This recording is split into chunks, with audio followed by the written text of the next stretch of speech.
How was your con? It's been incredible. I didn't get to go last year. I went to a family wedding that had a fist fight at it, which was kind of amazing. Very well. But this is kind of like that minus the fist fight so far.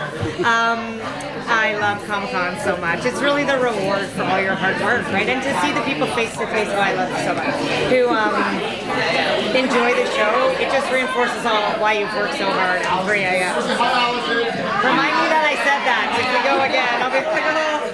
I have the audio. Okay, good. Thank you. Any fun encounters or fans? Oh, a million. We had our first signing yesterday, and there was a couple that was coming through the lineup, and the first girl had a poster, and the second girl had a tiny box that we were all signing. And we're like, what is this? And she's like, it's a present for her. So Mel and I were at the very end, and then we were like, is it? What are you like? You don't want to? So she's like, okay, you both signed it. She proposed to her girlfriend. She got down on one knee and proposed. I like bawled. I'm very tired. And the girlfriend was super surprised. It was so amazing. So that was pretty unique. I mean, really, what's a more romantic place on earth than the Wynonna Earp signing line, though? But it was pretty incredible.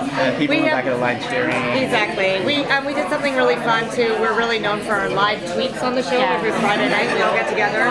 So there was a group of fans who were meeting at a hotel to live tweet. So all the cast and I showed up and we live tweeted with them. So that was pretty fun. So it was really fun though. We love them. We're not very cool. We kind of wear our hearts on our sleeves. We really love our fandom, and we wouldn't be here without that fandom. So going back to this, where you mentioned this fight at this wedding, how does things kind of like from real life with family dynamics kind of inform anything on the show, if at all? Because I mean, Wynonna and Waverly are very, very, very tight, and they're very supportive of each other, but sometimes they do fight as sisters do. It's heightened. So is there sometimes, things that might have happened with somebody family-wise that that you kind of put that spin on, or do you keep it completely out, or? I mean, it's hard. Personal stuff always influences your work, right? The truth is I actually don't have a sister. I have a brother, but I always wanted a sister. And when they brought me the comic book, I have a little girl. I had just watched Frozen like 75,000 times. Honestly, if I hear that song one more time, I'm going to get like PTSD or not. But I was really struck and moved by the fact that the real romance in that movie is the sisters, right? They kind of save each other. So I was quite intrigued by the idea of sisters in the comic book, and what I like the best is the idea that Waverly really wants to be the chosen one, and Wynonna wants to be Waverly and be liked by everybody and would rather die than be the chosen one. So I think it's interesting that they love each other, but they also both have what the other wants, so to speak. And also they've been apart for years. I mean, they don't know each other. So it's just so rich. Like, I could tell that story for 20 years, right? I think sister stories don't get enough play. And genre is the home of like building your own family, right? I think we've seen that time and time again, from Buffy to Star, the idea that like you can't choose your family, but you can build a family of your own. And we certainly strive to do that on the show with this, with Doc Holliday, a dragon, an amazing gay cop, and what have you. Your typical family, so to speak. But, before you started writing the show, were there shows or books that you kind of dropped on the inspiration? Yeah, tons. I mean, everything goes back to Buffy for me a little bit, just as far as like, I just think it was so incredible what Joss and co were able to do at that time. And you know what else really stays with me from that show is like, we are a small underdog Canadian show. We probably have like Game of Thrones hat budget, like for the whole show. But like Buffy, and you're like, there are no hats, and I'm like, that's my point.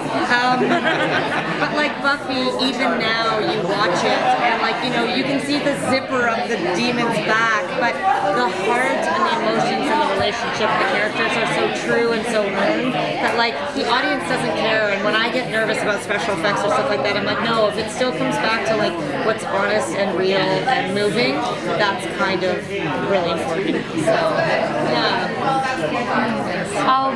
Back during season 1, I interviewed you. I was from Fangirlish. I interviewed you, and you were talking about. Thank you.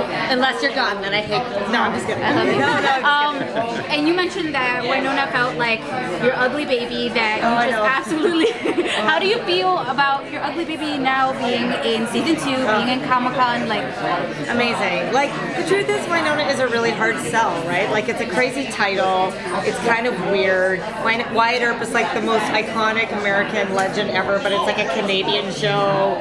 Like, and we were really running around the woods first season in the middle of Alberta. We were like, is there even film in the camera? Like, we're doing all these skits. It was just such a crazy show. I was really proud of it, but I did think this definitely has a specific tone. I don't know if anyone's going to watch it. This has been, I'm tired enough, I will cry. This has been beyond my wildest dreams. Just the passion of the fan base, how they've adopted it and they get it and they understand what we're trying to do and what we stand for. It's a dream come true. You mentioned Buffy being a big influence. I definitely noticed a lot of season 2, like the villains and stuff, felt very Buffy-esque.